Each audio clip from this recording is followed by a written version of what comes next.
नमस्कार। विज्ञान, प्रौद्योगिकी, आविष्कार और नवाचार की खबरों के कार्यक्रम ज्ञान विज्ञान में आपका स्वागत है।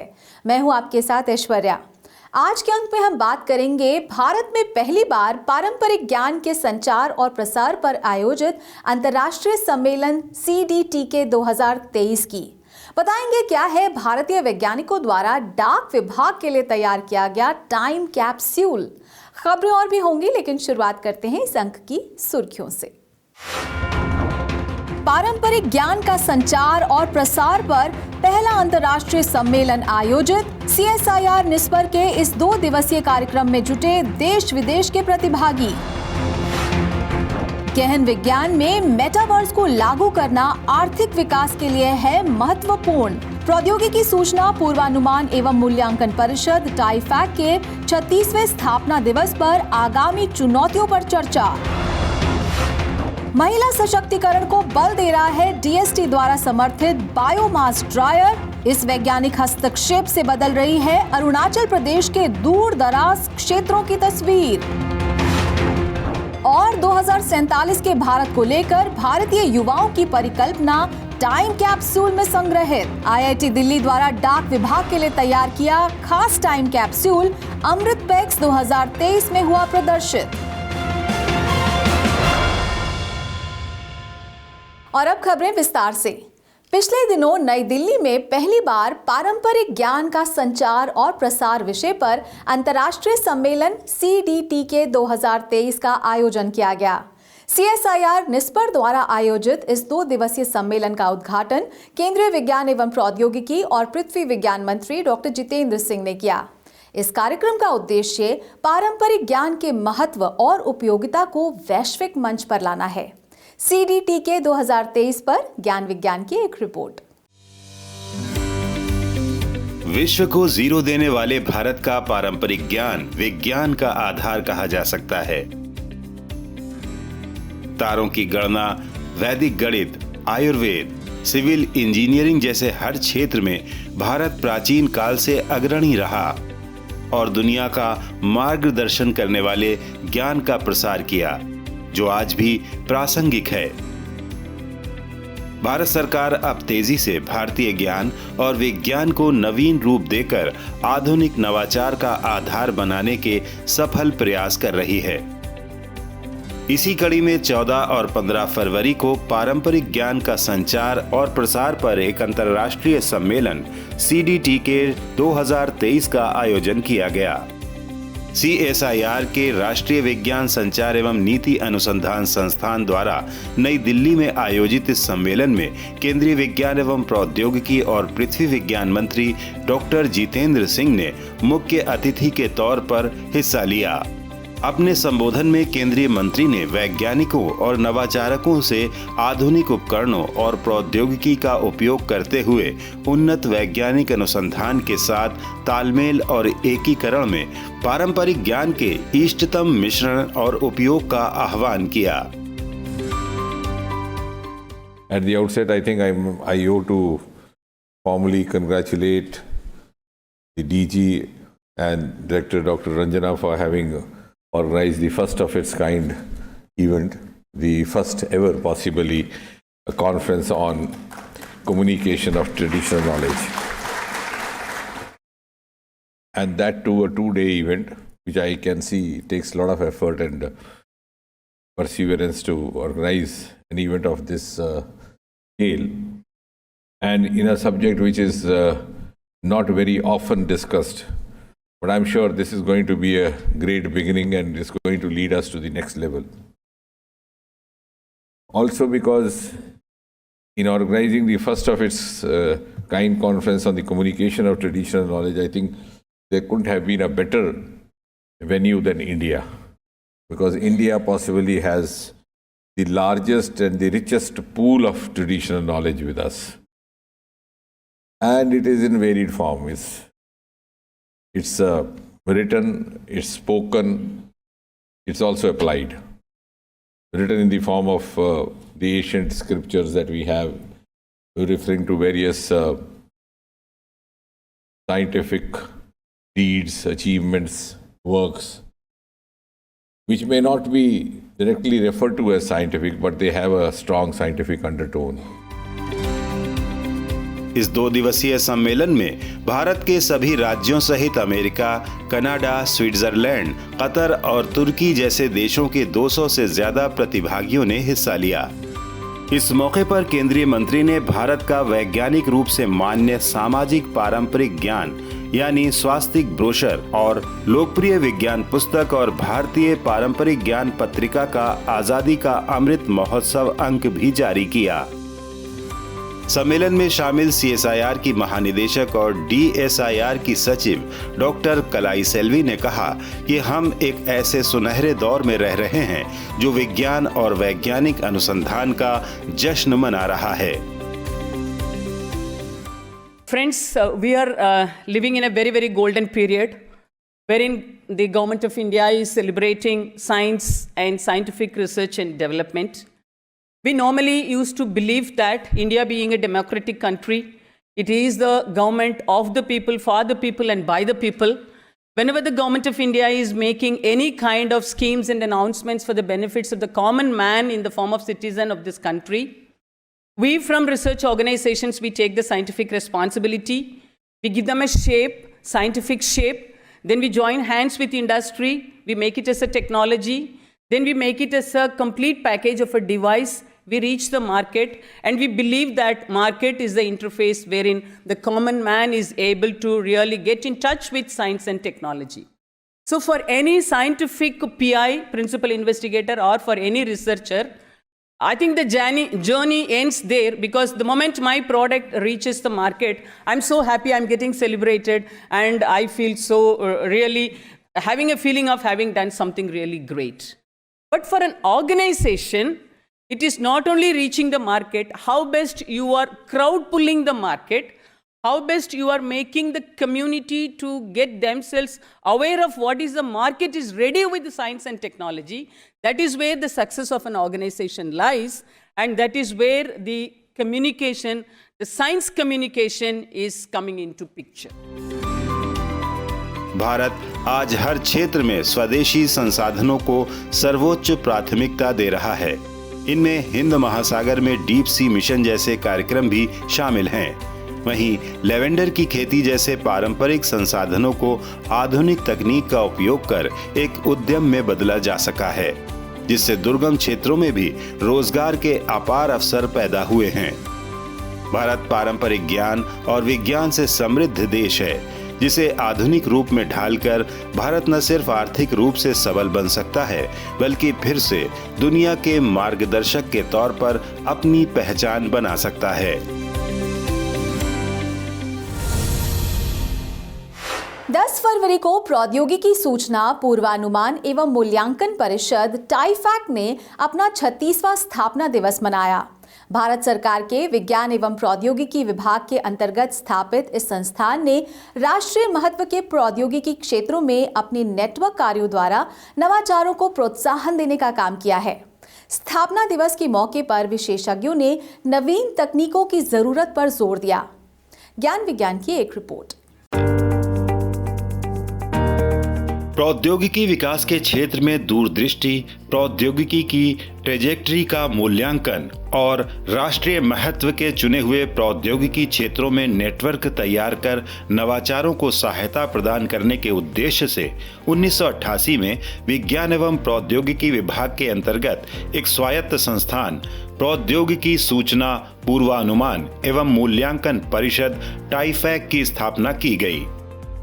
बीते 10 फरवरी को टाइफैक ने अपनी स्थापना का 36वां स्थापना दिवस मनाया। इस मौके पर टाइफैक के पदाधिकारियों, डीएसटी के अधिकारियों सहित विभिन्न गणमान्य लोग शामिल हुए। टाइफैक की गवर्निंग परिषद के पूर्व अध्यक्ष डॉक्टर वी.के. सारस्वत ने कहा कि आर्थिक विकास के लिए गहन विज्ञान में नई तकनीकों को लागू करना बहुत जरूरी है।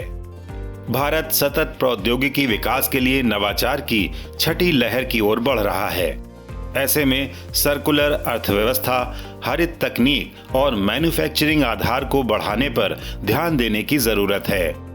आर्टिफिशियल इंटेलिजेंस, मशीन लर्निंग जैसी तकनीकों को कृषि, स्वास्थ्य आदि के बारे में बेहतर पूर्वानुमान देने के लिए इस्तेमाल किया जा सकता है। कार्यक्रम को संबोधित करते हुए प्रोफेसर टी.जी. सीताराम ने कहा कि नई शिक्षा नीति 2020 बहुविषयक क्षमताओं को विकसित करने में मदद कर सकती है। इसके लिए शिक्षा में सुधार और परीक्षा पैटर्न पर पुनर्विचार किया जाना चाहिए। टाइफैक स्थापना दिवस के मौके पर technology vision 2047 technology assessment and mentoring to the showcasing technology from startups और टेक एक्सचेंज प्लेटफॉर्म को लॉन्च किया गया और साथ ही डी कार्बोनाइजेशन रोड मैप पर टाइफैक रिपोर्ट भी जारी की गई।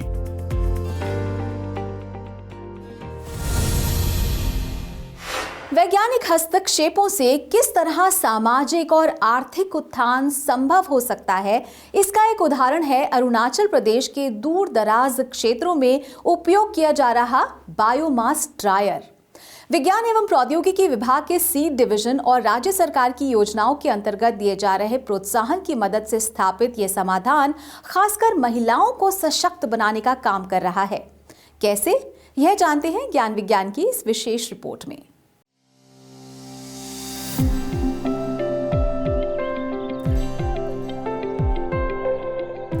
देश के पूर्वोत्तर राज्यों में भौगोलिक रूप से सबसे बड़ा राज्य अरुणाचल प्रदेश प्राकृतिक संपदा से भरपूर है।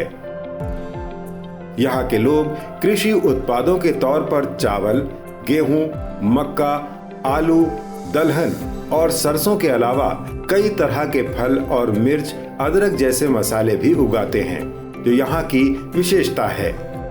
लेकिन सही बाजार और कोल्ड स्टोरेज जैसी सुविधाओं की कमी के चलते ये ज्यादातर उत्पाद बेकार हो जाते हैं।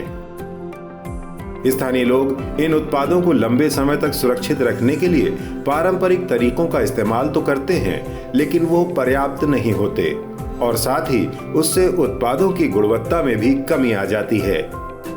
अब विज्ञान एवं प्रौद्योगिकी विभाग के सीड डिवीजन अरुणाचल राज्य ग्रामीण आजीविका mission the clean energy access network की मदद से यहाँ के महिला स्वयं सहायता समूहों ने बेंगलुरु की टाइड नामक संस्था द्वारा बनाया गया बायोमास ड्रायर लगवाया है। इस ड्रायर से ज्यादा मात्रा में उत्पाद कम समय में और अच्छी तरह सुखाए जा सकते हैं और उनके रंग या गंध में भी कोई फर्क नहीं आता। इस इलाके में अरुणाचल प्रदेश के इस इलाके में मतलब ज़्यादातर लोग खेती से ही रिलेटेड है, उन लोग का जो आमदनी है। तो इसमें बेसिकली अदरक, सरसों और बकवीट और जैसे कि संतरा हो गया, ऑरेंजेस, हॉर्टी प्रोडक्ट, तो काफ़ी मात्रा में मतलब यहाँ पे हॉर्टी और एग्री प्रोडक्शन होता है। तो यहाँ पे क्या होता है कि प्रोडक्शन तो है पर सही मार्केट में नहीं मिलने की वजह से, और जैसे कि कुछ प्रोडक्ट होता है कि पेरिशेबल होता है, तो यहाँ पे स्टोरेज का भी फैसिलिटी नहीं है, कोल्ड स्टोरेज का भी फैसिलिटी नहीं है और पेरिशेबल है। तो उन लोग सीजन में जितना भी प्राइस मिलता है उसके हिसाब से उन लोग बेचना पड़ता है, तो उन लोग का प्रॉफिट मार्जिन जो है बहुत कम होते हैं। तो ये दिक्कतें उन लोग फेस कर रहा है, मतलब ना मार्केट लिंकेज नहीं होने के वजह से और स्टोरेज नहीं होने के वजह से उन लोगों का अभी प्राइस में उन लोग इतना प्रॉफिट नहीं कर पा रहे हैं। बायोमास ड्रायर एक बेकरी की तरह काम करता है। इसमें विभिन्न परतों में लोहे की जालियां लगाई गई हैं, जिन पर ये महिलाएं अपने उत्पाद रख देती हैं। ड्रायर की भट्टी में बायोमास डालकर उसे सुखाया जाता है। उत्पादों को सुखाने के लिए भट्टी का तापमान 80 डिग्री सेंटीग्रेड पर मेंटेन करना होता है। चारों ओर से बंद भट्टी नुमा इस ड्रायर में कुछ ही घंटों में इन उत्पादों का पानी और नमी बिल्कुल सूख जाती है और उनमें बहुत ज्यादा परिवर्तन भी नहीं आता। इस बायोमास को इस तरह तैयार किया गया है कि इसमें तुलनात्मक रूप से बहुत कम ईंधन लगता है और इसका इस्तेमाल बहुत आसान है। यही वजह है कि बायोमास ड्रायर का सारा काम महिला स्वयं सहायता समूह द्वारा ही किया जाता है। क्वालिटी में तो बहुत सारा फर्क दिखा है हम लोग, क्योंकि हम लोग ट्रेडिशनली जब मछली को सुखाते हैं तो वो खला हो जाता है, लेकिन ड्रायर में जब सुखाते हैं तो जैसे कलर हम लोग सुखाने से पहले देखता है वही सूखने का बाद भी दिखाई देता है। इसमें कुछ कलर चेंजेस नहीं होता है। और पत्ता भी हम लोग का पूरा खला हो जाता था ट्रेडिशनली जब हम लोग सुखाते हैं। कभी कभी तो जल भी जाता है क्योंकि टेम्परेचर का भी हम लोग को तो ध्यान में नहीं होता है। लेकिन यहाँ में तो टेम्परेचर कितना उठना है, कहाँ तक उठेगा, वो सब भी हम लोग को ट्रेनिंग करके दिया हुआ है। तो यहाँ का क्वालिटी में बोलेगा तो बहुत अच्छा है। मछली भी जलता भी नहीं, ये देखने से नहीं लगेगा कि ये सूखा हुआ है, लेकिन टच करने से मालूम होगा कितना अच्छा से सूखा है। ये सूखे उत्पाद लंबे समय तक सुरक्षित रखे जा सकते हैं और इनकी सही कीमत मिल जाती है। बायोमास ड्रायर जैसे सरल वैज्ञानिक हस्तक्षेपों के माध्यम से अरुणाचल के ग्रामीण क्षेत्रों का जनजीवन काफी बदला है। आर्थिक स्थिति में सुधार का असर यहाँ की संस्कृति में नजर आने लगा है। महिलाओं के थिरकते कदम और मुस्कुराते चेहरे उनकी सफलता की कहानी खुद कहते नजर आते हैं।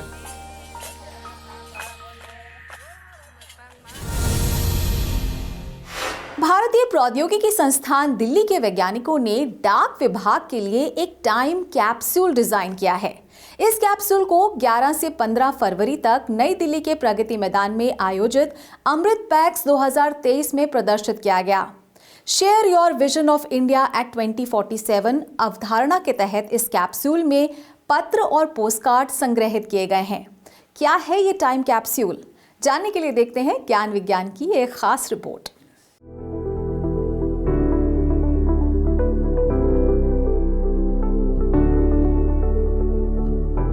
भारत की आजादी के 100 वर्ष पूरे होने पर आप भारत को लेकर क्या कल्पना करते हैं और देश को किस मकाम पर देखना चाहते हैं?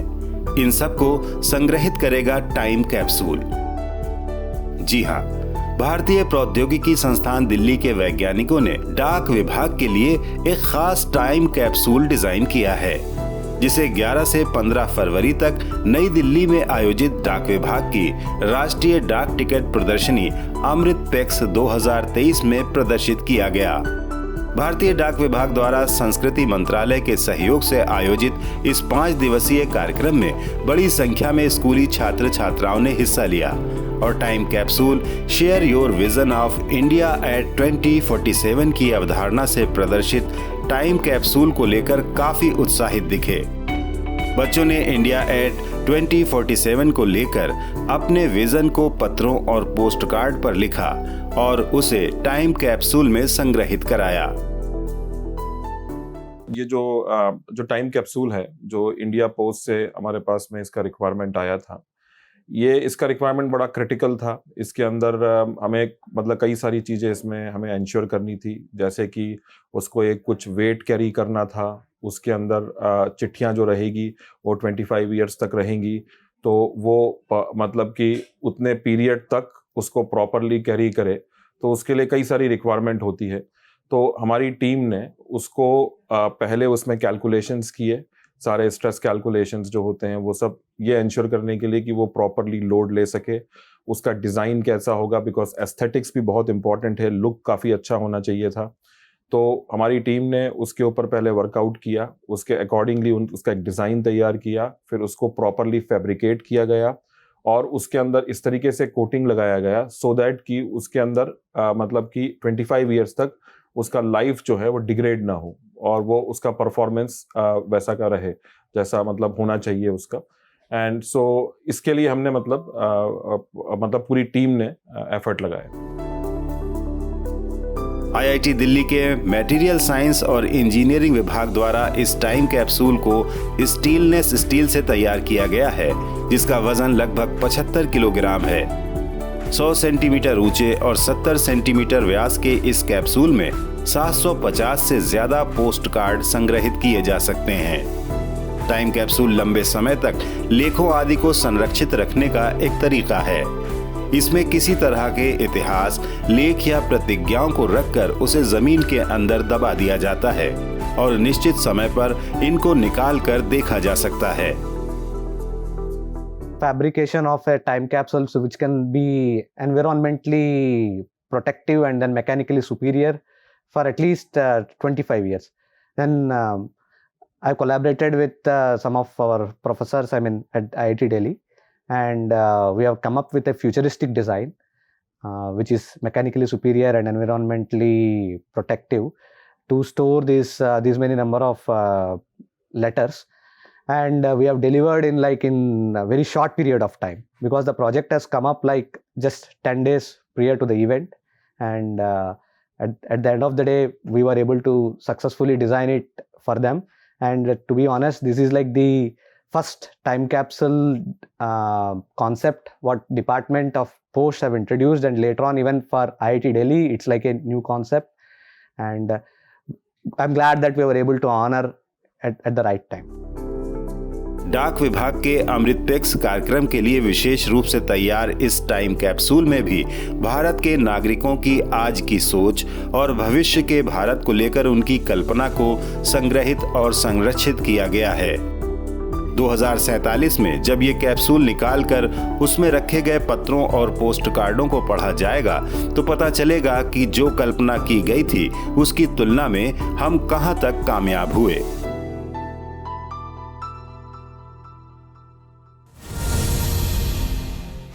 और अब नजर डालते हैं विज्ञान और प्रौद्योगिकी से जुड़ी देश और दुनिया की कुछ और ताजा गतिविधियों पर ज्ञान विज्ञान के खास सेगमेंट साइंस एक्सप्रेस में।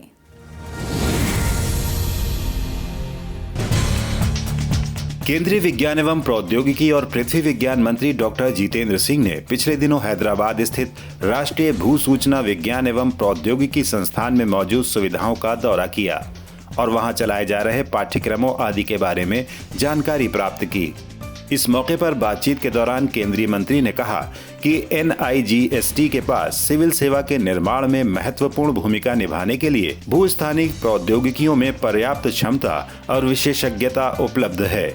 आपको बता दें, राष्ट्रीय भूस्थानिक नीति 2022 के अनुसार अब IGOT कर्मयोगी मंच के माध्यम से भूस्थानिक विज्ञान और प्रौद्योगिकी क्षेत्रों में ऑनलाइन पाठ्यक्रम उपलब्ध कराए जाने की योजना है। केंद्रीय मंत्री ने कहा, सरकार द्वारा उल्लिखित उद्देश्यों को प्राप्त करने के लिए NIGST की पुनर्गठन प्रक्रिया चल रही है और क्षमता विस्तार एवं प्रशिक्षण गुणवत्ता में सुधार के लिए कार्रवाई शुरू की गई है। केंद्रीय मंत्री के अनुसार भूस्थानिक विज्ञान और प्रौद्योगिकी के क्षेत्र में विशेष पाठ्यक्रमों में प्रशिक्षण प्राप्त करने के लिए NIGST को उत्कृष्टता केंद्र के रूप में विकसित किया जा रहा है। भारतीय प्रौद्योगिकी संस्थान मद्रास के शोधकर्ताओं ने निर्माण के दौरान निकलने वाले मलबे को रिसाइकलिंग करने के लिए सौर तापीय ऊर्जा आधारित उपचार प्रक्रिया विकसित की है। इस प्रक्रिया में सौर विकिरण का इस्तेमाल कर अपशिष्ट कंक्रीट को गर्म करके रिसाइकिल कंक्रीट उत्पाद में बदलने में सफलता मिली है। इस रिसाइकिल कंक्रीट की गुणवत्ता को यांत्रिक क्रशिंग से प्राप्त सामग्री की तुलना में अधिक गुणवत्तापूर्ण बताया जा रहा है। कंक्रीट का उपयोग दुनिया भर में निर्माण कार्यों में होता है और इसकी मांग को पूरा करने के लिए फिलहाल बड़े स्तर पर उत्खनन और खनन किया जाता है, जिससे पर्यावरणीय नुकसान तो होता ही है, साथ ही प्राथमिक खनिज संसाधनों की कमी हो रही है। कंक्रीट में उपयोग होने वाली रेत के खनन से भी नदियों के इकोसिस्टम को नुकसान पहुंचता है। शोधकर्ताओं के अनुसार इस तकनीक से बनाया गया कंक्रीट खास संरचनात्मक अनुप्रयोगों की आवश्यकताओं को पूरा कर सकता है। भारतीय शोधकर्ताओं की इस खोज को निर्माण कार्यों में उपयोग होने वाली सामग्री का प्रभावी विकल्प और पर्यावरण संरक्षण के अनुकूल माना जा रहा है। रक्षा अनुसंधान एवं विकास संगठन DRDO और एरोनॉटिकल सोसाइटी ऑफ इंडिया द्वारा 14वां एरो इंडिया शो बेंगलुरु में आयोजित किया गया। इस द्विवर्षीय आयोजन के उद्घाटन समारोह में नीति आयोग के सदस्य डॉक्टर VK सारस्वत, अंतरिक्ष विभाग के सचिव और इसरो अध्यक्ष S सोमनाथ और डॉक्टर सतीश रेड्डी मौजूद रहे। इस बार के एरो शो को aerospace and defence technologies way forward theme दिया गया था। कार्यक्रम में दुनिया भर से आए सर्वश्रेष्ठ पेशेवरों ने उत्कृष्ट प्रदर्शन किया। संगोष्ठी ने वैज्ञानिकों, उद्योग भागीदारों, सेवाओं, शिक्षाविदों आदि के बीच व्यापक बातचीत और सूचना के प्रसार का अवसर प्रदान किया और समग्र भविष्य में नए अनुसंधान सहित विषयों की एक विस्तृत श्रृंखला को कवर किया। आयोजन के दौरान DRDO, भारतीय वायुसेना, भारतीय नौसेना, CSIR, इसरो और ADA से कुल 24 भारतीय महिला पेशेवरों को सम्मानित किया गया। सचिव DDR&D और अध्यक्ष DRDO द्वारा एक संगोष्ठी स्मारिका का विमोचन किया गया। Doctor G. सतीश रेड्डी ने इस अवसर पर एरोनॉटिकल सोसाइटी ऑफ इंडिया पत्रिका का विमोचन भी किया।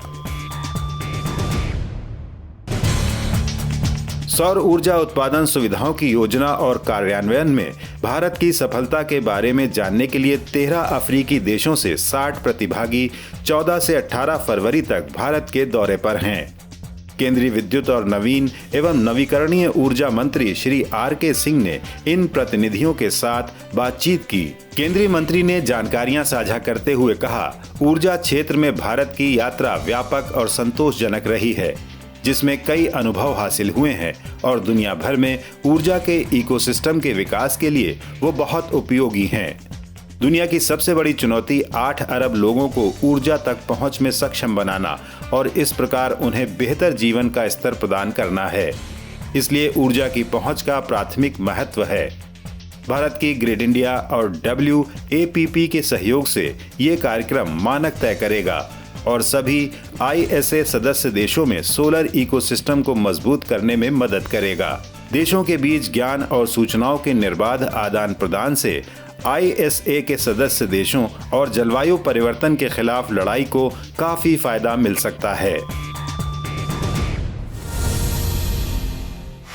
आज के ज्ञान विज्ञान के इस अंक में इतना ही। यह कार्यक्रम आपको कैसा लगा? अपने फीडबैक और सुझाव देने के लिए आप हमें ईमेल कर सकते हैं।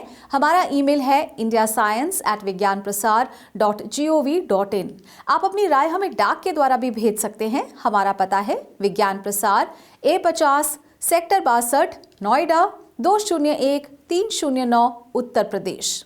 विज्ञान, प्रौद्योगिकी, आविष्कार और नवाचार से जुड़ी ताज़ा जानकारियों के साथ अगले हफ्ते इसी वक्त इसी चैनल पर फिर हाजिर होंगे।